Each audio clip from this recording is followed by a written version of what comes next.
Olá, alunos, sejam todos muito bem-vindos para mais uma aula de Física. Meu nome é Hugo Henrique e estarei trabalhando com vocês a disciplina de Física, ok? Então, vamos à nossa tela. Então, assim, pessoal, precisamos evidenciar de maneira bem característica o que é uma grandeza escalar e uma grandeza vetorial. Então, assim, retomando o conceito de aulas anteriores, então temos ali, ó, que na cinemática em escalar específico, então trabalhamos interpretando as grandezas como escalares. Fazemos relações algébricas utilizando então notações de sinais para representar os sentidos, ok? Então assim, estamos transcrevendo a aula de vetores, jogando agora no conceito da cinemática. Então assim, e na cinemática vetorial, como que será? Trabalhamos as grandezas de forma completa, considerando direção, sentido e intensidade, ok? Então aí tem uma diferença um pouco ampla aí. Vamos então à nossa próxima tela? Então temos um pequeno quiz, então vou dar um tempinho para vocês responderem aí.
Bom, vamos lá então. São grandezas escalares. Tempo, deslocamento, força. Opa, força vetorial. Então não entra nesse conceito ali, certo? Então assim, na letra B, força também aí já quebra a estrutura. Na letra C, tempo, temperatura, volume. Opa, ok. Vamos dar uma olhada na letra D. Temperatura, velocidade, volume. Velocidade então cai aí mais para o aspecto vetorial. Ele tempo, temperatura e deslocamento. Deslocamento também. Então temos ali essas grandezas definidas como escalares, a letra C, certo? Então temos aí esse conceito. Vamos avançar, então. Temos ali, então, pessoal, mais uma questãozinha, mais um tempinho aí para vocês estarem copiando.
Bom, vamos lá então. Um carteiro desloca-se entre os pontos A e B de certo bairro. Sabendo que cada quarteirão é aproximadamente quadrado e apresenta 100 metros de lado, assinale a alternativa que apresenta corretamente o módulo de deslocamento vetorial do carteiro. Então, desconsidere as larguras das ruas. Bom, o que temos aqui? Então, eu peguei essa mesma imagem, só transcrevi aqui para a lousa, para que consigamos dar uma olhada aqui e ver o que está acontecendo. Bom, cada caminho desse aqui, então você tem aproximadamente 100 metros, que foi o que o exercício acabou fornecendo, certo? Então assim, ó, perceba que o deslocamento total na horizontal, ele pegou um correspondente aqui a 3 quarteirões. Então assim, na horizontal, temos que esse comprimento aqui equivale então a 300 metros, ok? Agora, na vertical, percebam que deu correspondente a 2 quarteirões. Então, temos isso aqui de conceituação. Então, o nosso deslocamento foi de 200 metros, certo? Lembrando que o conceito aqui é vetorial. Então, assim, o suporte que estamos trabalhando, pode ver, então eu vou estar trabalhando com a horizontal e a vertical em simultâneo. Eu consigo estar trabalhando com isso, de deslocamento por intermédio, então, ali do teorema de Pitágoras. Então, vamos pegar aqui, trabalhando com o conceito ali da nossa resultante, então temos ali que um dos componentes, a horizontal, então vale ali 300. Então, assim, como trabalhamos com o conceito de Pitágoras, então é 300 ao quadrado que temos ali, mais. Agora, o nosso próximo correspondente que eu vou ter vai ser o correspondente ali na vertical. E na vertical, eu tenho ali que isso vale 200. 200, então, ao quadrado que eu vou ter. Desenvolvendo isso, então vamos ter ali 300 ao quadrado, é 300 vezes 300, dobra-se a quantidade de zeros. Se preocupe apenas com 3. 3 ao quadrado é a mesma coisa que 3 vezes 3, isso aqui vai dar 9. 2 zeros passam a ser, então, 4 zeros. Agora, pegando aqui o 200, que a gente vai estar trabalhando, se preocupa com 2. 2 ao quadrado, 2 vezes 2, isso aqui vai dar 4. Os 2 zeros, a gente dobra a quantidade. Então, de 2 zeros, passam a ser 4. Então, agora o que fazemos? Somamos esses correspondentes. Então, aqui, ao fazer 90.000 mais 40.000, temos que isso aqui vai dar um total de 130.000, certo? Então, aí acabamos fazendo essa abordagem e eu preciso extrair a raiz desse correspondente. Bom, mas 130.000 não tem uma raiz necessariamente exata. O que a gente consegue fazer? Eu vou ter que quebrar por partes para estar desenvolvendo. Essa quebra por partes, vamos pegar o 10.000, que tem uma raiz exata. Então, vamos quebrar esse constituinte. Aqui, ó, 10.000, se eu fizer 10.000 vezes 13, eu não chego nos mesmos 130.000? Então eu consigo particionar esses componentes. É a mesma condição que eu vou ter aqui de desenvolvimento, só que agora dividindo esses componentes. Por quê? Porque esse correspondente tem uma raiz exata. E quando eu vou tirar a raiz quadrada de 10.000, lembre, eu vou pegar o 1 como referência. Então, o 1, o que vai acontecer? A raiz quadrada de 1 é 1. Só que eu tenho aqui um total de 4 zeros e eles caem pela metade. Então, não são 4 zeros que eu quero 2. Então, isso aqui vai dar 100. E o que acontece? O 13 tem raiz exata? Não tem. Então, o que a gente faz? A gente acrescenta ele no final. Então, assim, em alguns termos que estaremos trabalhando, o que vem a acontecer? Então, pode ser que apareça valores ali, por exemplo, como raiz, e assim, caso o exercício fale para vocês a raiz de 13 é igual a tanto, aí você vem a substituir. Caso contrário, isso aqui já é uma opção válida como resposta, que até a gente tem como correspondência ali na letra E, ok? Então, assim, sempre atentos com isso. Ah, mas e se eu quiser tirar, assim, o valor da raiz de 13 e colocar? Eu posso? O exercício vai fornecer isso como informação para você. Não vai na louca fazer isso, ok? Então, vamos ali, a nossa próxima tela, então, teremos ali. Bom, segundo exercício. Então, mais um tempinho para vocês estarem copiando aí.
Bom, exercícios. Então ali, uma equipe de salvamento marítimo percebe em seu posto um sinal de um navegante em alto mar, fornecendo as seguintes coordenadas a partir do posto de salvamento.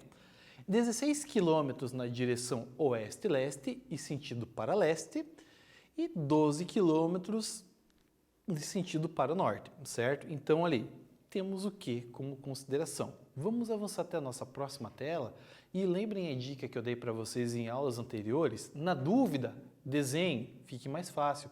Então assim, temos ali uma imagem que vai estar trazendo a descrição do que está acontecendo. Então temos o nosso posto de salvamento. Então assim, temos o sentido de deslocamento. Percebam que ele sempre vai estar dando essas referências ali como quadrado e ele vai dar a composição de cada lado desse quadrado. Então, cada quadrado tem a composição de lado igual a 4 km, ok?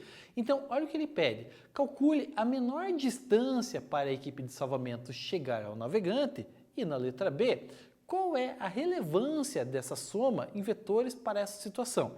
Então assim, temos ali até a Rosa dos Ventos, no ladinho ali, para você estar se orientando geograficamente, ok? Avançando então para a nossa próxima tela, temos ali então o conceito do Teorema de Pitágoras que eu tenho que estar trabalhando. Percebo, o deslocamento será na horizontal e também na vertical. Então assim, na horizontal, o que trabalhamos? Trabalhamos com o fator de deslocamento. Se cada quadradinho ali tem um lado vale 4 e aqui na parte de baixo tem 4 quadradinhos, então 4 vezes 4 dará 16. E isso na horizontal. Na vertical, eu tenho 3 quadradinhos e cada um vale 4. Então, ao fazer 3 vezes 4, a gente vai ter o 12 que aparece. Que são as informações do enunciado, na verdade, porém, verificados agora aqui nesse sistema de mapa. O que a gente vai estar trabalhando? Determinar a resultante. Para fazer isso, então, vamos pegar ali o deslocamento horizontal, que vale 16, passa a ser 16 ao quadrado. Na vertical, o nosso deslocamento vale 12, então 12 ao quadrado. Desenvolvendo, fazendo 16 ao quadrado, é a mesma coisa que 16 vezes 16. Teremos ali, então, 256. Temos, então, ali 12 ao quadrado, que é a mesma coisa que 12 vezes 12, e isso dará um total de 144. Ao somar esses correspondentes, 256 mais os 144, teremos ali, então, um total de 400.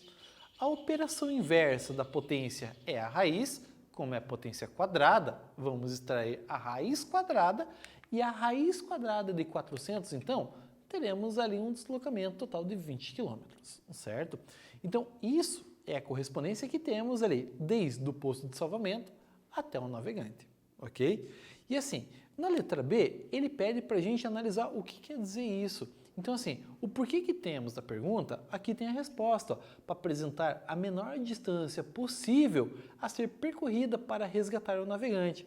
Então, é uma situação de emergência, quanto mais rápido você conseguir chegar à situação para fazer a abordagem, mais vidas, nesse caso, poderiam ser salvas, ok? Então, temos esse correspondente. Avançando então na nossa próxima tela, temos ali então a ideia da cinemática vetorial. Então, vamos ali. Ó, para ir da cidade A à cidade B, um automóvel percorre o trajeto em azul indicado pela figura em 1 hora. A quilometragem observada pelo motorista no odômetro do automóvel no final desse percurso é de 80 km. Ligando a cidade A à cidade B por um vetor, verificamos com uma escala que a medida desse vetor corresponde a 50 km. Ué, mas como que a gente acaba trabalhando com isso? O conceito, pessoal, do vetor, ele avança em linha reta. Por isso, acaba sendo ali que a distância que você vai percorrer na teoria é bem diferente da prática, até por causa da sinuosidade que você vai ter da trajetória. Eu uso muito como referência para isso a Estrada da Graciosa. Para quem já percorreu a Estrada da Graciosa, então assim, é um completo zigue-zague. Mas assim, para você fazer um deslocamento em linha reta, seria veloz. Quando você vai fazer a abordagem real, você tem que seguir o trajeto. Ah, mas e se eu fosse fazer de avião ou helicóptero? Aí sim, em linha reta. Aí o trajeto torna-se mais acessível, ok? Então, vamos aqui, ó. O vetor D, representado na figura abaixo, que une a posição inicial à posição final da trajetória de um móvel é denominado vetor de deslocamento. Então, é isso que temos dentro desse conceito. Então, assim, o vetor de deslocamento não é necessariamente igual à trajetória percorrida. Então, um pouquinho de atenção nesse contexto ali, ok? Então, vamos à nossa próxima tela. Então, assim, ó, na cinemática escalar, medimos a variação da velocidade escalar em relação ao tempo, utilizando a aceleração escalar média, representada pela equação. No caso ali que a gente vai estar trabalhando, a aceleração, né? Então, vou ter ali a variação da velocidade em função do tempo, tá? Ali, na verdade, não é ΔS, sim ΔV. Na cinemática vetorial, a variação da velocidade vetorial em relação ao tempo é chamada de aceleração vetorial média e é representado pelo nosso vetor, certo? Então, nossa aceleração. A figura a seguir representa a trajetória descrita por um ponto material entre as posições A e B e a aceleração vetorial média nesse intervalo de tempo. Então, vamos à nossa imagem. Fica bem mais prático estarmos esclarecendo dessa maneira. O que acontece? Então, assim, temos ali uma trajetória curva, temos ali um ponto A e temos também um ponto B. O ponto A podemos definir como componente inicial, ponto B podemos definir como componente final. E o sentido do deslocamento é dessa maneira. O que acontece? Percebam que tem um vetor Vzinho assim que ele não está fazendo a curva, ele está avançando em linha reta. Vocês já chegaram a perceber que em algumas estradas que tem uma curva muito fechada, às vezes ocorre acidente e o carro acaba saindo da estrada? Isso é a caracterização. A velocidade que você tem, ele sempre, a gente chama de tangente. Então, ele tende a sair sempre para fora da curva. Então, num acidente de veículo, por exemplo, que ele está em alta velocidade, ele nunca vai sair para dentro da curva, ele sempre sai para fora. Por isso, as estradas brasileiras, elas não vão estar sempre em linha reta na curva, elas estão com uma certa angulação. Essa angulação é justamente para quê? Para que você amenize esse efeito e você consiga estar fazendo essa curva com segurança, ok? Então isso é a estruturação que temos. Quando a gente começa a analisar o fator da velocidade, percebam ali, ó. Então vou ter a velocidade que está avançando para cima, eu estou trabalhando com a velocidade aqui que está avançando mais para baixo e percebam o fator que eu vou ter aqui, ó. Nessa nossa segunda figura que tem ali, ó, aparece menos V. Por quê? Porque o sentido que eu estou fazendo do deslocamento está para baixo e inicialmente o V está apontando para cima. Então, se eu quero trabalhar com o sentido oposto, eu inverto o sinal. Então, a gente vai ter essa caracterização. Então, a nossa variação da velocidade mesmo, ele acaba sendo representado por aquela linha vermelha, apontando para baixo. Afinal de contas, o sentido do deslocamento que eu quero fazer ao longo dessa trajetória está sendo direcionado para baixo. E percebam, acompanhando a velocidade, temos também a nossa aceleração, certo? Então, isso é uma caracterização que temos ali. Avançando, então, para a nossa próxima tela, teremos ali, então, ó, a aceleração tangencial, definida por AT, está relacionada à variação da velocidade escalar e apresenta as seguintes características. Primeira delas, o módulo é igual ao apresentado pela aceleração escalar. Então, a aceleração tangencial é definido pelo módulo dA. Então, apenas isso que a gente vai ter. Então, assim, ó, no movimento uniforme, temos que a aceleração é definida como zero, porque a velocidade é constante ao longo do processo. A tua velocidade não vai mudar. Agora, no movimento retilíneo uniformemente variado, temos ali então que a aceleração é constante. Isso gera uma taxa de variação da velocidade, sendo que ela pode aumentar ou ela pode reduzir. Ok? Então, esse é o conceito que temos ali. Avançando, temos ali então, outro componente é a direção. A direção é a mesma da reta tangente à trajetória em cada posição ocupada pelo ponto material. E o sentido será o mesmo do vetor velocidade, e se o movimento for acelerado, contrário, e se o movimento for retardado. Então, isso temos uma conceituação onde a gente consegue estar avançando dentro desse conceito. Então, vamos ali ao nosso testezinho. Então, assim, um tempinho para vocês darem uma olhada.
Observe a figura, então percebam, o deslocamento desse veículo, ali laranja, então ele está avançando para a direita e percebam que a aceleração está para a esquerda. Olha o que ele quer dizer ali, o carro está com movimento acelerado ou retardado? Vamos definir a seguinte situação, se você tem que o veículo está avançando, tem uma certa velocidade e a aceleração está naquele sentido, você vai ter um acréscimo de velocidade e você está adquirindo cada vez mais velocidade. Avançando ali 50, 60, 70, 80 km por hora e está numa ascensão. Quando acontece da velocidade está apontado para um lado e a aceleração está para o outro, indica que eu estou trabalhando com uma frenagem. Então o que acontece? Você vai ter ali o sentido do vetor velocidade está para um lado, mas a aceleração está para o outro. Eu estou reduzindo a minha velocidade. Então vem 50, 40, 30, 20 km por hora e assim sucessivamente. Dependendo do contexto, você entra em repouso no final, dependendo não, depende muito da averiguação que você vai ter. Nessa situação, percebam ali, então o vetor velocidade aponta para um lado, o vetor aceleração aponta para o outro, definimos esse movimento como um movimento retardado, certo? Porque estão para sentidos contrários, ok? Vamos então para a nossa próxima tela. Então, temos ali ó, a aceleração centrípeta. Então assim, centrípeta indica a variação da direção do vetor velocidade para o ponto material que descreve uma trajetória circular, com raio de curvatura r e com velocidade escalar v.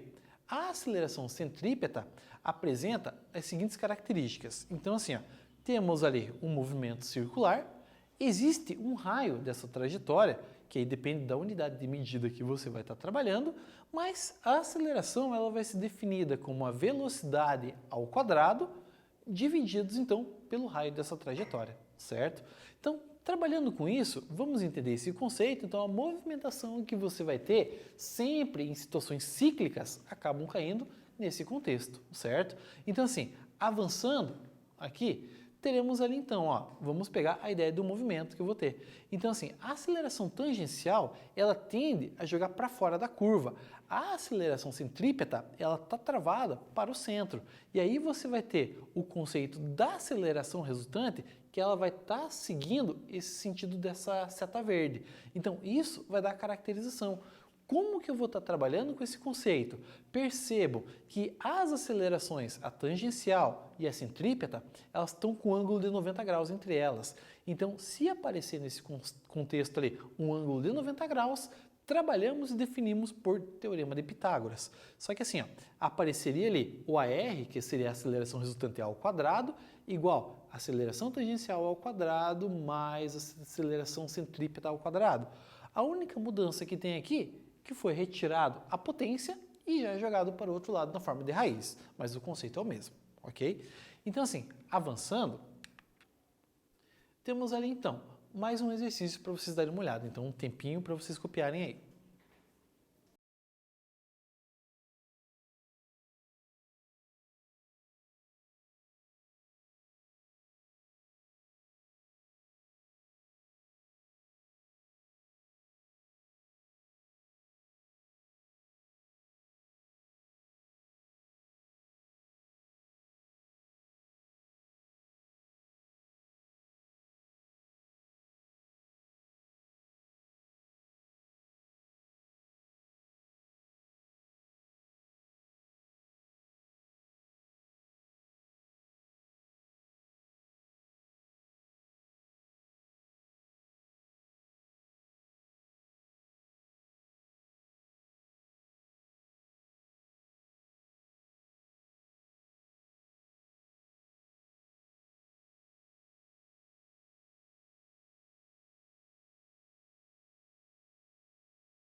Vamos lá então ao nosso exercício.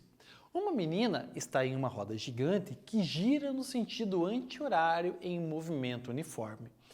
Desenhe o vetor que representa a velocidade vetorial da menina quando ela passar pelos pontos A, B e C. E responda, essas velocidades são iguais? Então, percebam ali o sentido do movimento dessa roda gigante. Ela está girando no sentido anti-horário, ok? Então, dentro desse conceito, vamos analisar os pontos em análise. Então, assim, pegando ali como base, pegando o nosso ponto A, então percebemos ali por aquela flecha negra que ela vai estar apontando assim mais para a parte de cima. Então ela está trabalhando com a ideia de uma aceleração tangencial, certo? Então vamos dizer que se numa situação ela acabasse sendo arremessada, ela seria arremessada no sentido da flecha, certo? Ou se ela deslocar uma pedra, por exemplo, vai ser naquele sentido. Agora vamos pegar ali o nosso ponto B como referência. O que a gente vai ter? Ao soltar, por exemplo, uma pedra, o que aconteceria? Ela cairia verticalmente, então por causa do sentido do deslocamento da roda gigante. Agora vamos analisar ali no ponto C, que ele também pede para a gente estar trabalhando. Então olha o sentido do deslocamento. Então percebam sempre que esse aspecto da aceleração tangencial, então ele sempre vai estar trabalhando com esse constituinte. Então assim, o sentido de deslocamento sempre é para a parte externa que você vai ter. Isso é uma caracterização.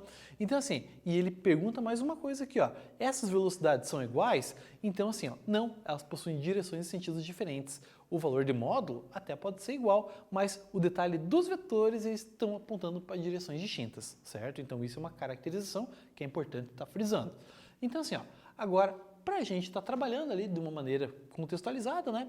Então conseguimos perceber a noção do deslocamento vetorial e esse deslocamento assim pode ser diferente e geralmente é do que o deslocamento físico que você tem ali das autoestradas, por exemplo. A velocidade vetorial também dá uma distinção quando você vai estar trabalhando com a velocidade escalar de maneira convencional e também a aceleração vetorial, que quando você vem a estar trabalhando com ela, você tem uma certa diferença da aceleração convencional, ok? Pessoal, era isso por hoje. Um grande abraço, bons estudos e até a próxima!